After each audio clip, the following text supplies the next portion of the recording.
Hello everyone, welcome to 8 classes. मेरा नाम है Devyani Agarwal. Guys, class 11th computer science का चल रहा है chapter number first computer system, जिसका आज हम टॉपिक देखने वाले हैं टाइप्स ऑफ मेमोरी। इससे पहले हमने जो भी टॉपिक्स कवर किए थे उनकी लिंक्स आपको डिस्क्रिप्शन बॉक्स में मिलेगी, तो वहां से जाके उनको एक्सेस कर सकते हैं।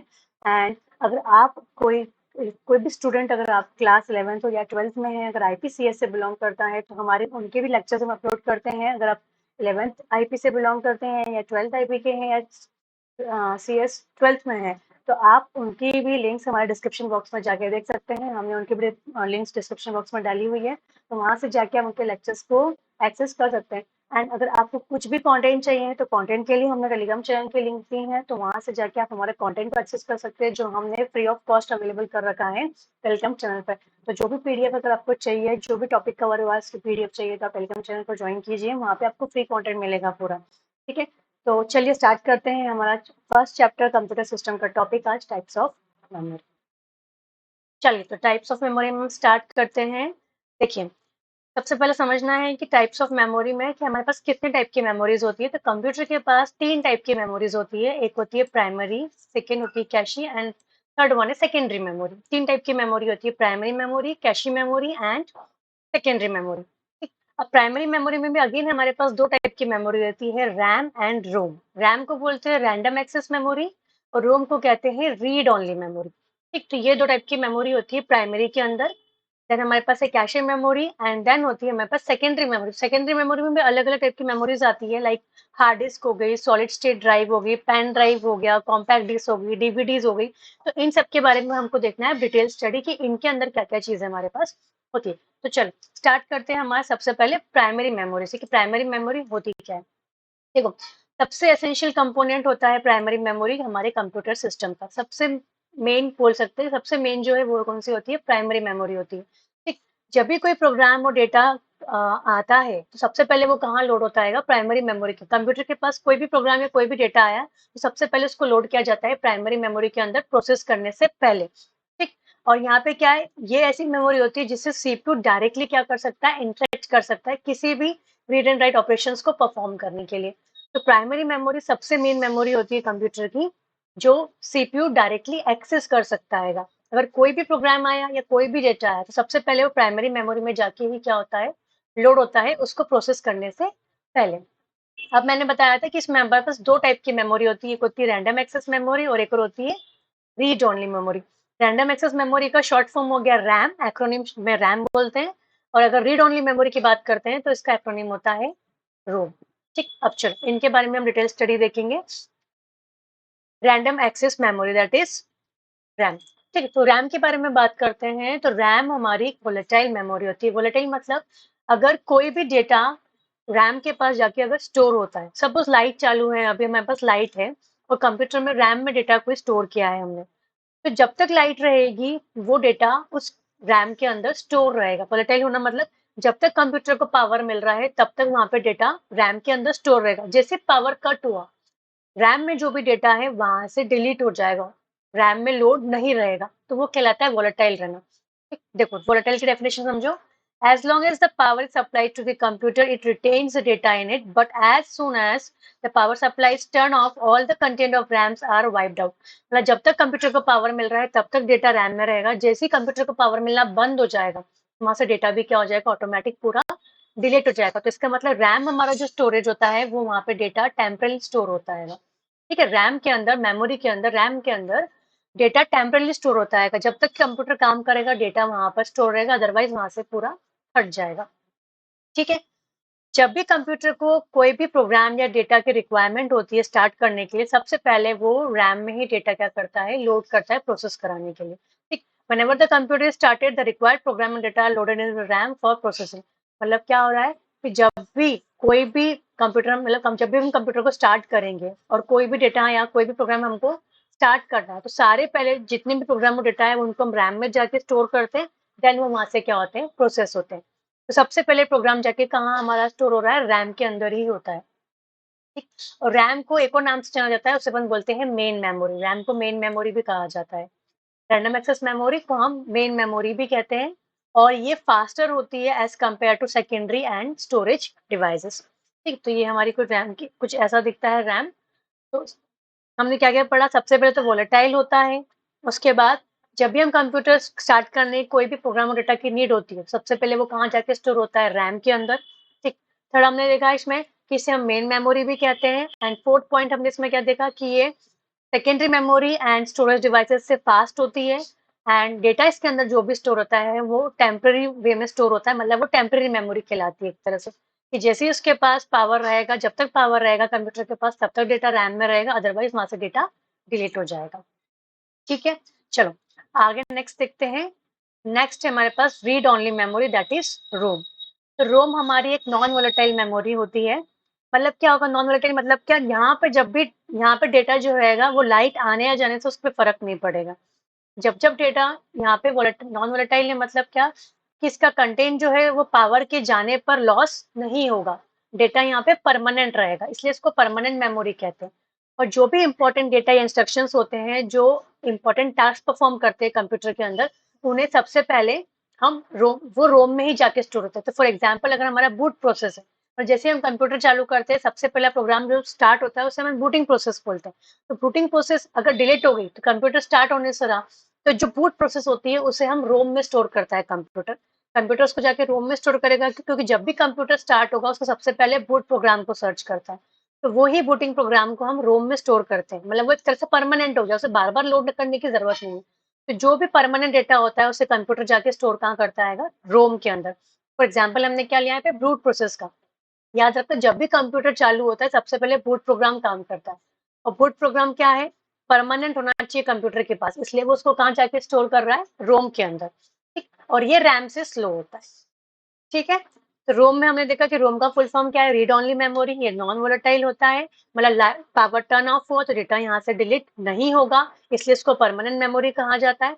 इसलिए कंप्यूटर के जो भी इंपॉर्टेंट प्रोग्राम या इंस्ट्रक्शंस होते हैं उसे वो कहाँ स्टोर करता है, रोम में। फॉर एग्जाम्पल बूट प्रोसेस या बूट प्रोग्राम। ठीक, और ये रैम से स्लो होती है। ठीक, कोई दिक्कत इसमें? चलो आगे देखते हैं। नेक्स्ट है हमारे पास कैशे मेमोरी। ठीक है, तो कैशे मेमोरी की बात करते हैं। देखो होता क्या है, कैशे मेमोरी की नीड क्यों पड़ी, सबसे पहले तो ये समझते हैं। देखो होता क्या, कंप्यूटर में हम जब भी हम कंप्यूटर का एक्सेस करते हैं तो कितनी बार ऐसा होता है कि हम बार बार कोई चीज को देख रहे हैं। फॉर एग्जाम्पल अगर मैं पेंट की बात करूं या माइक्रोसॉफ्ट वर्ड की बात करूं, तो ये कुछ ऐसे एप्लीकेशन होते हैं जो हमारे बहुत फ्रिक्वेंटली यूज में आते हैं। ठीक, अब वही चीज बार बार प्राइमरी मेमोरी में जाके ढूंढना, वो चीज बार बार प्राइमरी मेमोरी से एक्सेस करना, तो कंप्यूटर ये प्रोसेसर के लिए थोड़ा टफ हो जाता है। तो इससे को अवॉइड करने के लिए, बार बार प्राइमरी मेमोरी तक जाने के लिए, उस रूट को कम करने के लिए लेकर आए थे कैशे मेमोरी। कैशे मेमोरी होती क्या है कि ये सबसे हाई स्पीड मेमोरी होती है, ठीक, which is small in size but faster than main memory. तो एक ऐसी मेमोरी को लेकर आए जो मेन मेमोरी से फास्ट हो। ठीक, तो वो हमारी कौन सी हुई, कैशे मेमोरी। ठीक, और क्या होता है कि CPU can access it more quickly than the primary memory, क्योंकि ये फास्ट है। तो फास्ट है तो इस कारण से जितना टाइम प्राइमरी मेमोरी को एक्सेस करने में लगता है, उससे जल्दी वो कौन सी मेमोरी एक्सेस कर रहा है प्रोसेसर हमारा, कैशे मेमोरी को। तो कैशे मेमोरी क्या बोल सकते हैं, सीपीयू और प्राइमरी मेमोरी के बीच में एक ऐसी मेमोरी है कैशे मेमोरी जो सीपीयू ज्यादा जल्दी एक्सेस कर सकता है, जिसका एक्सेस टाइम बहुत क्या है, प्राइमरी मेमोरी से ज्यादा है। ठीक, तो लाए क्यों, कि हम सीपीयू के ऑपरेशन को स्पीड अप कर सके, इसलिए कैशे मेमोरी को लेकर आए। ठीक, और कैशे मेमोरी को सिर्फ सीपीयू ही एक्सेस कर सकता है और कोई भी कैशे मेमोरी को एक्सेस नहीं कर सकता है। अब अगर सिर्फ सीपीयू ही एक्सेस कर सकता है तो हो सकता है ना कि एक ही चीज पर एक ही का अधिकार हो गया, तो वो कितनी जल्दी उसे डेटा उसको मिल जाएगा। तो वो चीज हो गई अपनी सीपीयू और कैशे मेमोरी के साथ, कि नहीं वो कैशे मेमोरी को सिर्फ सीपीयू का ही अधिकार है उस पर, तो सिर्फ सीपीयू उसको एक्सेस कर सकता है। तो वहां से भी क्या हो गया कि जो भीड़ आने वाली थी कैशे मेमोरी पे, वो भीड़ भी क्या हो गई, कम हो गई। सिर्फ सीपीयू का अधिकार है, सीपीयू इसको एक्सेस कर सकता है। उसके बाद it holds the data and program which are frequently used by the CPU. अब जैसे मैंने बताया कि अगर अपन को कोई भी डेटा बार बार फ्रिक्वेंटली चाहिए तो उसको प्राइमरी मेमोरी में ढूंढते हुए नहीं, उसकी एक कॉपी कैशे मेमोरी में क्रिएट कर देते हैं, जिससे कि सीपीयू उसको सबसे पहले कैशे में ढूंढता है। अगर कैशे में वो कॉपी मिल जाती है तो उसको प्राइमरी तक जाने की जरूरत नहीं पड़ती है, और प्राइमरी में नहीं जाएगा तो उसको वैसे भी क्या होगा, एक्सेस टाइम क्या हो जाएगा, कम हो जाएगा। ठीक, तो वही चीज को मिनिमाइज करने के लिए कैशे मेमोरी को लेकर आए थे कि भैया उसको एक्सेस करने में ज्यादा टाइम नहीं लगे, कम टाइम में जल्दी फटाफट काम हो जाए, तो इसलिए कैशे मेमोरी लेकर आए। ठीक, अब देखो क्या है कि इसको सीपीयू और प्राइमरी मेमोरी के बीच में प्लेस करते हैं। ये रहा सीपीयू, ये रहा मेन मेमोरी, इसके बीच में हमारी कौन सी मेमोरी प्लेस है, कैशे मेमोरी। ठीक, ये क्या करता है, जो भी डेटा फ्रिक्वेंटली एक्सेस होता है प्राइमरी मेमोरी के लोकेशन पर, उसकी कॉपीज को उस डेटा की कॉपीज को कहाँ स्टोर करके रखता है, खुद के पास स्टोर करके रखता है। ठीक, it stores the copies of data from the frequently access primary memory location. दस उससे क्या हो रहा है, हमारा एवरेज टाइम जो है डेटा को एक्सेस करने का प्राइमरी मेमोरी से वो कम हो रहा है। ठीक, एक्सेस टाइम को कम करने का मेन कॉन्सेप्ट यही है कि एक्सेस टाइम कम हो, उसके लिए लेकर आए थे कैशे मेमोरी। तो करता क्या है, प्राइमरी मेमोरी में जो चीज हम बार बार ढूंढ रहे हैं उसकी एक कॉपी खुद के पास बना के रख लेता है। तो सीपीयू करेगा क्या, सबसे पहले प्राइमरी मेमोरी के पास जाने की जगह वो पहले कैशे मेमोरी में वो चीज ढूंढता है। अगर उसके पास वो चीज को मिल जाती है तो प्राइमरी मेमोरी तक जाएगा ही नहीं, तो वहीं से वो कॉपी उठा के क्या कर देगा, यूजर्स को शो कर देगा। ठीक है, तो when CPU needs to access memory it first examine the cache. तो जब भी उसको कोई भी मेमोरी एक्सेस करनी है तो सबसे पहले वो कौन सी मेमोरी एक्सेस करता है, कैशे मेमोरी की। जो चीज मुझे चाहिए वो कैशे के पास है या नहीं, कैशे के पास मिल जाती है तो प्राइमरी तक नहीं जाता है। तो in the case the requirement is met it is read from the cache, otherwise the primary memory is access. अगर कैशे के पास मिल गई तो कैशे से ले लेगा, अदरवाइज उसको प्राइमरी तक तो फिर जाना ही पड़ेगा। तो ये था कैशे मेमोरी का कॉन्सेप्ट। लेकर क्यों आए थे कि एक्सेस टाइम कम करना है, सीपीयू के पास सीपीयू का प्रोसेसर जो है उसको स्पीड अप करना है, स्पीड बढ़ानी है प्रोसेसर की, तो कैशे मेमोरी का कॉन्सेप्ट लेकर आए थे। चलिए, तो नेक्स्ट हमारे पास है सेकेंडरी मेमोरी, जो लास्ट टाइप की हमारे पास मेमोरी है कंप्यूटर की। ठीक है, तो सेकेंडरी मेमोरी की बात करते हैं। देखो, ये ऐसे टाइप की मेमोरी या स्टोरेज डिवाइसेस होते हैं जो कि बिल्ट होते हैं कंप्यूटर के अंदर, या तो ऑलरेडी हम क्रिएट कर देंगे या फिर उसमें कंप्यूटर में हम कनेक्ट करेंगे एक्सटर्नली, तो उसे हम क्या बोलते हैं, सेकेंडरी मेमोरी कहते हैं। ठीक, इसलिए इनके दो नाम और होते हैं, या तो उसको एक्सटर्नल मेमोरी भी कहते हैं या फिर ऑक्सिलरी स्टोरेज भी कहा जाता है। तो डेफिनेशन एक बार और पढ़ते हैं। Secondary storage devices which are built into the computer और connected to the computer are known as secondary memory of the computer. मतलब ऐसे स्टोरेज डिवाइसेस, ऐसे ऐसे सेकेंडरी स्टोरेज डिवाइसेस जो हम कंप्यूटर के अंदर या तो खुद बिल्ड करेंगे या फिर उसे एक्सटर्नली या बाहर से कहीं से कनेक्ट करेंगे, तो उसे अपन क्या बोलते हैं, सेकेंडरी मेमोरी कहते हैं। दो नाम और है, ऑक्सिलरी मेमोरी या फिर एक्सटर्नल मेमोरी। ये दो टाइप के नाम और दिए हैं।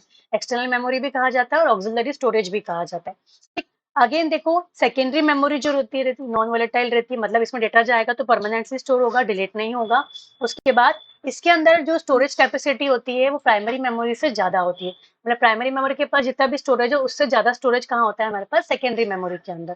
ठीक, बट ये क्या होती है, स्लो होती है और चीप होती है देन दी मेन मेमोरी। मेन मेमोरी के कंपैरिजन में स्लो होती है थोड़ी और चीप भी होती है। इसके बाद सीपीयू उसको डायरेक्टली एक्सेस नहीं कर सकता है, एंड जो भी कंटेंट सेकेंडरी स्टोरेज में रहता है अगर उसको हमें एक्सेस करना है, सीपीयू को उसको एक्सेस करना है, सबसे पहले वो वाला डेटा वो कहाँ लेकर आएगा, मेन मेमोरी में, देन उसको वो एक्सेस कर सकता है। डायरेक्टली सेकेंडरी स्टोरेज को एक्सेस सीपीयू नहीं करता है। डेटा जो भी एक्सेस करना है उसको उठा के पहले मेन मेमोरी में लेके जाते हैं, देन वहां से उसको एक्सेस करते हैं। ठीक, चलिए आगे देखते हैं। तो हम देखते हैं, हम हमारे पास सेकेंडरी मेमोरी में नेक्स्ट क्या है कि types of memory, secondary memories क्या क्या है, या फिर हमारे पास टाइप्स ऑफ सेकेंडरी स्टोरेज कौन कौन से हैं, सबके बारे में थोड़ा थोड़ा देखेंगे। सबसे पहले स्टार्ट करते हैं हार्ड डिस्क से। ठीक, हार्ड डिस्क के बारे में बात करते हैं तो it is a rigid magnetic disk that is used to store data. ये एक मैग्नेटिक डिस्क होती है, रिजिड मैग्नेटिक डिस्क होती है जो डेटा को स्टोर करने के काम आती है। And it is permanently stores data and is located with in the drive unit. और ये डेटा को परमानेंटली स्टोर करती है, डेटा मतलब जो भी डेटा इसके पास आएगा उसको परमानेंटली स्टोर करके रखती है, और मेनली कहाँ रहती है, ड्राइव यूनिट के अंदर रहती है। इस कारण से हार्ड डिस्क को हार्ड ड्राइव भी कहा जाता है, क्योंकि ये ड्राइव यूनिट में मिलती है मेनली आपको। सेकेंड बात करते हैं सॉलिड स्टेट ड्राइव की, एसएसडी के बारे में। तो इसे नॉन वोलेटाइल स्टोरेज मीडियम कहा जाता है, जो कि डेटा को होल्ड और एक्सेस करने के काम आती है। Again same thing. हाँ, इसमें डिफरेंट क्या है, किसको लेके क्यों आए थे कि ये very fast data transfer speed को सपोर्ट करती है। मतलब इसमें से डेटा जो ट्रांसफर होता है बहुत फास्ट स्पीड में ट्रांसफर होता है, एज कम्पेयर टू जो पुरानी हमारी एच डिस्क थी, हार्ड ड्राइव डिस्क जो थी, एच डी डिस्क के कंपेरिजन में एस एस डी जो है वो डेटा को फास्ट ट्रांसफर करती है। ठीक है, इसलिए इसको लेकर आते हैं क्योंकि इसकी डेटा ट्रांसफर करने की स्पीड ज्यादा है as compare to hard disk drive. Next है हमारे पास पेन ड्राइव। पेन ड्राइव के बारे में बात करें तो अगेन ये सेकेंडरी स्टोरेज डिवाइस है जो बहुत कॉम्पैक्ट होता है, बहुत छोटा सेकेंडरी स्टोरेज डिवाइस होता है, जिसे यूएसबी फ्लैश ड्राइव भी बोलते हैं। एक और नाम क्या है इसका, यूएसबी फ्लैश ड्राइव। ठीक है, थंब ड्राइव और जम्प ड्राइव, तीन नाम है इसके। Flash drive, USB flash drive, thumb drive और जम्प ड्राइव। ठीक, ये डायरेक्टली कंप्यूटर से कनेक्ट करते हैं यूएसबी पोर्ट की हेल्प से, and it is commonly use to store and transfer data between computers. Mainly अगर आपको एक कंप्यूटर से या दूसरे कंप्यूटर में डेटा ट्रांसफर करना है, या एक डिवाइस से दूसरे डिवाइस में कंप्यूटर को ट्रांसफर डेटा को ट्रांसफर करना है कंप्यूटर के, तो आप किसका यूज करोगे, पेन ड्राइव का यूज करते हो, क्योंकि ये छोटी कॉम्पैक्ट होती है और मेनली डेटा ट्रांसफर के काम में आती है। और इसके तीन नाम हमें देखें USB flash drive, thumb drive और जंप ड्राइव। ठीक है, आगे देखते हैं। आगे हमारे पास है SSD। ठीक, SSD के बारे में बात करते हैं, सॉरी SD कार्ड के बारे में बात करते हैं। तो SD card stands for secure digital card, और ये अगेन पोर्टेबल होता है, जो मेनली मोबाइल डिवाइसेस सच स्मार्टफोन और डिजिटल कैमराज में हम यूज करते हैं। पोर्टेबल होता है और मोबाइल डिवाइसेस में यूज होता है, मेनली डिजिटल कैमरास और स्मार्टफोन्स में। और you can remove it from your device and see the things stored in it using a computer with a card reader. और कार्ड रीडर की हेल्प से आप क्या कर सकते हो, इस डिवाइस को आप इस कार्ड को आपने अपने डिवाइस में से निकाला, कार्ड रीडर में इसको पुट किया, एंड उस कार्ड रीडर की हेल्प से आप इसको कंप्यूटर में लगा के डेटा को एक्सेस भी कर सकते हो, कंप्यूटर में डेटा स्टोर भी कर सकते हो, कंप्यूटर डेटा इसके अंदर डाल भी सकते हो। ठीक, तो सारे काम हम SD कार्ड में, सिक्योर डिजिटल कार्ड में कर सकते हैं। फिर है हमारे पास compact disc drive. Compact disc drive को बात करते हैं तो अगेन ये क्या होती है, पोर्टेबल सेकेंडरी स्टोरेज डिवाइस है, जो राउंड मीडियम डिस्क के शेप में आता है, मतलब राउंड शेप में डिस्क होती है। और इसका जो कॉन्सेप्ट था सीडी का, वो सबसे पहले डेवलप हुआ था, को develop by Philips and Sony in 1982। Philips and Sony ने मिलकर इसको 1982 में इसका कॉन्सेप्ट डेवलप किया था। ऐसे सेम है हमारे पास डीवीडी, जिसका जिसका शॉर्ट फॉर्म है डीवीडी। किसका शॉर्ट फॉर्म है, डिजिटल वर्सेटाइल डिस्क और डिजिटल वीडियो डिस्क। ठीक, फुल फॉर्म की बात करें डीवीडी के तो वो क्या है, डिजिटल वर्सेटाइल डिस्क और डिजिटल वीडियो डिस्क। और ये एक ऑप्टिकल मीडिया है जो ऑप्टिकल डेटा को स्टोर करने के काम आता है। मेनली बात करें तो सीडी के जैसा साइज का ही होता है, बट इसके अंदर storage capacity as compare to CD ज्यादा होती है। तो मेनली इसको देखा जाए तो डीवीडीज को बड़ी बड़ी मूवीज, जो लॉन्ग मूवीज होती है, लॉन्ग जिनकी बहुत ज्यादा डेटा होता है, उन चीजों को स्टोर करने के लिए डीवीडी का यूज करते हैं। मेनली मूवीज वगैरह डीवीडीज में ही मिलती है। पुराने टाइम में, चलो आजकल तो नहीं है, बट पुराने टाइम में जो था मेनली डीवीडीज एंड सीडीज का यूज होता है मूवीज को देखने के लिए। आजकल तो बहुत सारे ऑप्शंस हो गए हैं। तो as compare to CD, DVD में क्या रहता है, ज्यादा स्पेस रहती है, कि स्टोरेज कैपेसिटी उसकी ज्यादा होती है। ओके, चलिए आगे देखते हैं।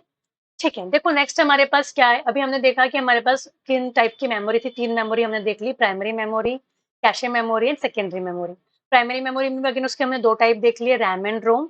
एंड सेकेंडरी मेमोरी में क्या क्या स्टोरेज डिवाइसेस पॉसिबल है सेकेंडरी मेमोरी बनाने के लिए, वो हमने सारे देख लिए।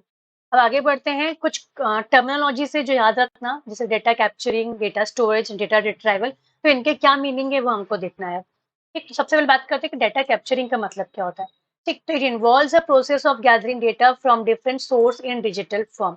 मतलब क्या, डेटा कैप्चर करना, डेटा को गैदर करना अलग अलग सोर्सेज से, किस फॉर्म में, डिजिटल फॉर्म में, उसे हम क्या बोलते हैं, डेटा कैप्चरिंग कहते हैं। अब डेटा को कैप्चर करने के बहुत सारे तरीके, जैसे मैं कीबोर्ड का यूज करके भी डेटा कैप्चर कर सकती हूँ, बारकोड रीडर की हेल्प से भी डेटा कैप्चर किया जाता है आजकल। जब भी हम कोई पेमेंट करते हैं स्कैन, तो बारकोड रीडर से हम क्या करते हैं, हम उसको स्कैन करते हैं, तो वहां से भी हम डेटा क्या कर रहे हैं, एक तरह से कैप्चर ही कर रहे हैं। ठीक, रिमोट सेंसर की हेल्प से अर्थ के ऊपर या सैटेलाइट्स के ऊपर क्या किया जाता है, डेटा कैप्चर किया जाता है। ठीक, तो ये डेटा कैप्चर करने की अलग अलग टेक्निक्स होती है। ठीक है, etcetera comment ports over multiple social media are also captured as data. मतलब जैसे हम सोशल मीडिया के ऊपर जो भी कमेंट्स करते हैं, या जो जो चीजें अलग हम सोशल मीडिया पे डालते हैं, वो सारे भी क्या डेटा कैप्चर करने के एक तरीके ही हो गए। ठीक है, तो ये डेटा कैप्चरिंग कहलाती है, कि आप कैसे किसी भी डिफरेंट सोर्सेस से डेटा को गैदर कर सकते हो, उसे हम डेटा कैप्चरिंग कहते हैं। उसके अलग अलग वेज होते हैं। फिर जो डेटा कैप्चर करा उसको क्या कराना, स्टोर कराना। ठीक है, वो हमारा क्या कहलाता है, data storage. It is a process of storing the capture data for processing later. मतलब क्या, अब हमने डेटा को कैप्चर तो कर लिया, अब उन डेटा पे हमें कुछ काम करना है, कुछ प्रोसेस करना है, तो उसे हम क्या बोलेंगे, मतलब उस डेटा को प्रोसेस करने के लिए हमें कहीं ना कहीं उसको स्टोर करना पड़ेगा, तो वो कहलाता है data storage. Nowadays data is being processed at very high rate and therefore data storage has become a challenging task. अभी यहाँ हो क्या रहा है कि बहुत सारा डेटा सोशल मीडिया में देखो तो बहुत सारे प्लेटफॉर्म्स हो गए हैं सोशल मीडिया के, तो हर जगह से डेटा को कैप्चर करना, देन स्टोर कराना, देन उस डेटा को प्रोसेस करना, तो एक बहुत बड़ा बिग चैलेंज हो गया है, क्योंकि डेटा बहुत हाई रेट से बढ़ता जा रहा है, और हाई रेट से अगर डेटा बढ़ेगा तो उन्हें स्टोरेज करने के लिए कैपेसिटी भी लगेगी, प्रोसेस करने के लिए भी, कि हमें प्रोसेसर्स की या प्रोसेसिंग को फास्ट करने की जरूरत है। तो वो क्या है हमारे आजकल का चैलेंजिंग, मतलब चैलेंजिंग टास्क हो गया अभी के टाइम पे, क्योंकि डेटा बहुत तेजी से बढ़ते जा रहा है। कहीं भी आप देखो डिजिटली डेटा बहुत तेजी से बढ़ रहा है इस कारण से। ठीक, अब data retrieval, it involves a fetching data from the storage devices for its processing as per as the user requirement. हमने डेटा लिया है, हमने डेटा को स्टोर कर लिया, अब यूजर की जो रिक्वायरमेंट है उस रिक्वायरमेंट के अकॉर्डिंग हमें उस डेटा को प्रोसेस करना है, तो प्रोसेस करने के लिए डेटा को रिट्राइव करना भी जरूरी है, डेटा को वहां से लाना भी जरूरी है, तो वो कहलाता है डेटा रिट्राइवल। कि आप डेटा स्टोरेज वाले एरिया में जाकर डेटा को वहां से कैसे उठा के ला सकते हो। ठीक, तो as database grows the challenges involve in search and retrieval of data in acceptable time also increase. यहाँ थोड़ी स्पेस नहीं है, देखना यहाँ पे एक्सेप्टेबल और टाइम के बीच में स्पेस है, याद रखना ये दो वर्ड है, एक्सेप्टेबल एंड टाइम। तो डेटा रिट्राइवल हो क्या रहा है कि अब डेटा जो स्टोरेज डिवाइसेस में गया है उनको वहां से फैच करना, काय के लिए कि यूजर की रिक्वायरमेंट है उसके अकॉर्डिंग उसको प्रोसेस करने के लिए। तो स्टोरेज में से डेटा को लाना कहलाता है डेटा रिट्राइवल। जैसे जैसे डेटाबेस बढ़ते जा रहा है, डेटाबेस क्या है वो हम देखेंगे आप लोगों को ही आगे के चैप्टर्स में। डेटाबेस मतलब अभी समझ लीजिए कि डेटाबेस एक ऐसी जगह जहाँ पे हमारा डेटा जाके स्टोर होता है। तो डेटाबेस जैसे जैसे बढ़ते जा रहा है, जैसे जैसे डेटा बढ़ते जा रहा है, तो वहाँ चैलेंजेस क्या आते जा रहे हैं कि हमें उस डेटा पे पहले जाके सर्च करना है डेटाबेस में जाके कि भैया हमें डेटा चाहिए कौन सा एक्चुअली में। तो पहले डेटा को सर्च करना, देन वहां से उसको रिट्राइव करना उस गिवन टाइम में, उस एक्सेप्टेबल टाइम में, वो भी क्या हो रहा है, बढ़ते जा रहा है। तो ये हमारी कुछ टर्मिनोलॉजीज है, data capturing, data storage and data retrieve. मतलब डेटा कैप्चर करना मतलब डेटा को गैदर करना, डेटा को फिर जो हमने डेटा गैदर किया उसको कहीं जाके स्टोर करना। अब डेटा स्टोर करवा दिया तब जब जरूरत पड़ेगी तो उसको वहां से लेकर आना, दैट इज डेटा रिट्राइवल। तो ये तीनों चीजें हमारे पास, data capturing, storage and retrieval. आगे देखते हैं, ऐसे सेम होता है डेटा डिलीशन एंड रिकवरी। ठीक, देखो डेटा डिलीशन क्या है, सबसे बिगेस्ट थ्रेट जो है अभी हमारे कंप्यूटर में या डिजिटल डेटा को, वो क्या है, उसका डिलीशन होना। कुछ भी हो सकता है डेटा डिलीशन के अंदर, जैसे फॉर एग्जांपल अगर कोई भी स्टोरेज डिवाइसेस है, अगर फंक्शन ठीक से नहीं कर रहा है कंप्यूटर, या फिर कंप्यूटर ब्रेक डाउन हो गया, क्रैश डाउन हो गया, तो डेटा ऑटोमेटिकली हो सकता है वहां से जो भी डेटा स्टोर हो वहां से क्या हो जाए, डिलीट हो जाए। ठीक, एक तो ये पॉसिबल थ्रेट हो गया कि डेटा डिलीशन पॉसिबल है, डेटा अगर है तो डिलीट भी तो हो सकता है। उसके बाद यूजर्स खुद ही गलती से क्या करते थे, कोई भी डेटा अगर रहता है तो एक्सीडेंटली उनके हिसाब से स्टोर डेटा डिलीट हो जाता है डिवाइसेस में अंदर से, या फिर कोई हैकर्स आ जाते हैं या मालवेयर कुछ ऐसा प्रोग्राम आ जाता है जिसकी वजह से डेटा क्या होता है, इंटेंशनली भी क्या होता है, डिलीट कर दिया जाता है। तो ये तीन तरीके हो गए, या तो कंप्यूटर खुद ब्रेक डाउन हो गया, या ठीक से फंक्शन नहीं कर रहा है, या क्रैश डाउन हो गया, तो डेटा डिलीट हो जाएगा। सेकंड ये कि यूजर की खुद की गलती की वजह से डेटा डिलीट हो गया, सेकंड रीजन ये हो गया। और थर्ड रीजन क्या हो गया कि उस पर अटैक करवाया गया या फिर इंटेंशनली उस डेटा को डिलीट करवाया गया with the help of hackers या मालवेयर प्रोग्राम्स, तो उसकी वजह से भी डेटा क्या होता है, हमारा डिलीट हो सकता है। तो ये कहलाता है डेटा डिलीशन। अब डेटा डिलीट तो हो गया, अब उनको रिकवर कराने की भी चीज होना चाहिए, तो वो कहलाता है डेटा रिकवरी। ठीक है, तो देखो होता क्या है कि जब भी डेटा डिलीट होता है तो होता क्या है कि जिस जगह पे वो स्टोर है डेटा, ठीक वहां पे क्या करे, सिंपली उस एड्रेस में से, जिस एड्रेस पे वो स्टोर होता है उस एड्रेस पे से उस डेटा को हटा देते हैं और वहां की जो स्पेस है वो फ्री हो जाती है। मतलब वो हमें क्या दिखेगी, एम्प्टी स्पेस दिखेगी, बट एक्चुअल डेटा वहां से डिलीट नहीं किया जाता है। बस वो जो स्पेस है वहां से वो फ्री दिखेगी, मतलब कहीं ना कहीं और जगह जाके वो स्पेस ले लेता है। फॉर एग्जाम्पल अगर मैं कंप्यूटर की बात करूँ, जैसे मैंने कोई डेटा डिलीट करा, किसी मेरे कोई पर्टिकुलर फोल्डर बना हुआ है, मैं से वहां से एक डॉक्यूमेंट फाइल डिलीट करी, तो वो डॉक फाइल उस जगह से डिलीट हो जाती है, लेकिन मैं अगर जाके देखूंगी मेरे रिसाइकल बिन में तो मुझे उसकी वहां पे एक कॉपी मिलती है। मतलब हुआ क्या, उसका एक तरह से एड्रेस चेंज हो गया, जब तक कि उसको अपन परमानेंटली या कंप्लीटली फुल टाइम के लिए डिलीट ना करें। ठीक है, परमानेंटली डिलीट कर देते मतलब रिसाइकल बिन में से भी गायब हो गया तो कंप्यूटर उसको भूल जाएगा। लेकिन मैंने अगर उसको उसके जहाँ लोकेशन पे स्टोर है अभी वहां से अगर डिलीट करा है तो वो उस जगह से उसकी स्पेस या स्पेस को खाली कर देता है, मतलब स्पेस को फ्री कर देगा और कहीं और जाके स्टोर हो जाता है, दैट इज रिसाइकल बिन। तो हमारा डेटा कंप्लीटली डिलीट नहीं होता है फर्स्ट स्टेप पे, जब हम उसको खुद डिलीट करते हैं वो कहीं ना कहीं जाके रिसाइकल बिन में स्टोर हो जाता है। ठीक, तो एक्चुअल में करता क्या है कि डेटा सिंपली डिलीट तो हुआ है, मतलब उसमें की जो एड्रेस एंट्री है वहां से फ्री हो गई है, मतलब जिस एड्रेस पे था वहां से वो फ्री हो गया है, और वो जो स्पेस है वो हमें क्या दिखती है, एम्प्टी दिखती है, without actually deleting the data, मतलब बिना एक्चुअल उसको डिलीट करें। ठीक, तो ये डेटा डिलीशन में एक्चुअली में काम होता है। ठीक, तो deleting digital store data means changing the details of data eight bit level which can be time consuming. अगर आप डिजिटल स्टोर डेटा को डिलीट कर रहे हो मतलब क्या कर रहे हो, वहां पे उसकी जो डेटा की डिटेल्स है उसे बिट लेवल पे, मतलब छोटे छोटे लेवल पे चेंज कर रहे हो। अगर आप बिट्स को चेंज करने जाओगे तो वो कितना टाइम कंज्यूम होगा। तो सिंपली हम उसको क्या करते हैं, उसके एड्रेस लोकेशन को हटाते हैं, उस एड्रेस लोकेशन से उसको हटा देते हैं, मतलब उसने अपनी एड्रेस लोकेशन छोड़ दी तो वहां पे स्पेस खाली हो गई, स्पेस खाली हो गई तो हमने मतलब एक्चुअली में डेटा डिलीट ना करते हुए उसकी वहां से स्पेस खाली करवा के उसको कहीं और स्टोर करवा दिया। ठीक, चलिए आगे देखते हैं कि डेटा रिकवरी में क्या है हमारे पास। तो recovery of data is possible only if the content memory space marked as deleted have not been overwritten by some other data. ठीक है, अब इसमें देखो बात क्या हो रही है कि जब डेटा की रिकवरी पॉसिबल कब है, अगर हमने उस मेमोरी या कंटेंट जो डिलीटेड डेटा की मार्क की है उसे कोई और आके स्पेस ना ले ले, मतलब और कोई डेटा आके वहां पे बैठ ना जाए। जब तक दूसरा डेटा वहां आके नहीं बैठेगा तब तक वो डेटा हमारे पास रहेगा। जैसे उस जगह पर दूसरा डेटा आके बैठा, वो डेटा वहां से परमानेंटली डिलीट हो जाएगा, उसको रिकवर करना पॉसिबल नहीं है।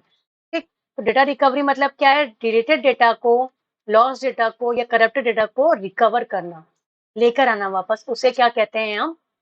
डेटा रिकवरी कहते हैं। कहाँ से? सेकेंडरी स्टोरेज डिवाइसेस में से। ठीक, तो ये हमारे मेन दो कंसर्न्स होते हैं कंप्यूटर के अंदर कि डेटा डिलीट हो गया है तो डिलीट क्यों हुआ, और डिलीट हुआ है तो उसको रिकवर कैसे करना। ठीक, तो इन कंसर्न्स को, ये जो कंसर्न्स है इनको अवॉइड करने के लिए हम क्या कर सकते हैं? कंप्यूटर सिस्टम में कुछ लिमिटेशंस डाल सकते हैं, लिमिटिंग कुछ एक्सेस को लिमिट कर सकते हैं। जैसे कि अगर यूजर अकाउंट है तो उसमें पासवर्ड डाल दो, या फाइल्स में पासवर्ड डाल दो, जो इंपॉर्टेंट फाइल्स उनमें पासवर्ड क्रिएट कर दो अगर पॉसिबल हो तो। ठीक, और दूसरा ऑप्शन ये भी होता है कि हमारे पास जो भी इंपॉर्टेंट डेटा है कंप्यूटर को, उसको इंक्रिप्ट फाइल्स में रखिए, जिससे कि क्या है, कोई भी उसको, कोई भी अगर कोई हैकर्स भी आता है, मालवेयर प्रोग्राम भी उसके अंदर आता है तो उसको उसको चेंज ना कर सके, वो इंक्रिप्ट फॉर्म में रहेगा, तो कोई भी उसको अनवांटेड मॉडिफिकेशन उसमें पॉसिबल नहीं होंगे। तो ये दो तरीके से हम डेटा डिलीशन और रिकवरी को स्टॉप कर सकते हैं, या तो पासवर्ड क्रिएट करके फाइल्स पे या अकाउंट पे, या फिर फाइल्स को इंक्रिप्ट करके। इंक्रिप्ट मतलब एक हिडन वे में उसको स्टोर करके। ठीक, तो या डिफरेंट वे में स्टोर करके, तो वो कहलाता है फाइल्स को इंक्रिप्ट करना, मतलब उसको ऐसे फॉर्म में बनाना जो कि दूसरा वाला समझ ही नहीं पाए, कोड लैंग्वेज में बोल सकते हैं। तो उसको कोड में कन्वर्ट करके या कोड लैंग्वेज में कन्वर्ट करके फाइल्स को इंक्रिप्ट करके आप डेटा को क्या कर सकते हो, आपके सेव कर सकते हो डिलीट होने से और अनवांटेड एक्सेस से। तो ये कहलाता है data deletion and data recovery. ठीक है, तो इसमें कोई दिक्कत है अभी तक? अगर कुछ भी दिक्कत हो डेटा कैप्चरिंग, स्टोरेज, रिट्राइवल में, डिलीशन या रिकवरी में, तो आप प्लीज कमेंट सेक्शन में कमेंट जरूर करिएगा। कि कोई भी पूरी अभी तक की पूरी वीडियो में या जो भी हमने टॉपिक्स अभी पढ़े हैं उनमें कुछ भी दिक्कत हो related two types of memory, या फिर ये हमने जो 5 मेन कंसेप्ट पढ़े, capturing, storage, data capturing, storage, retrieval, deletion, recovery, तो इन पांचों में भी अगर कोई दिक्कत हो प्लीज कमेंट सेक्शन में जाइए, कमेंट करिए, मैं उसका सॉल्यूशन आपको प्रोवाइड करूंगी। कमेंट सारे जो भी आपके प्रॉब्लम्स होंगे उनको सॉल्व करेंगे, चिंता बिल्कुल मत करिएगा। ठीक है, तो इतना ही था हमारा इस लेक्चर में टाइप्स ऑफ मेमोरी के अंदर।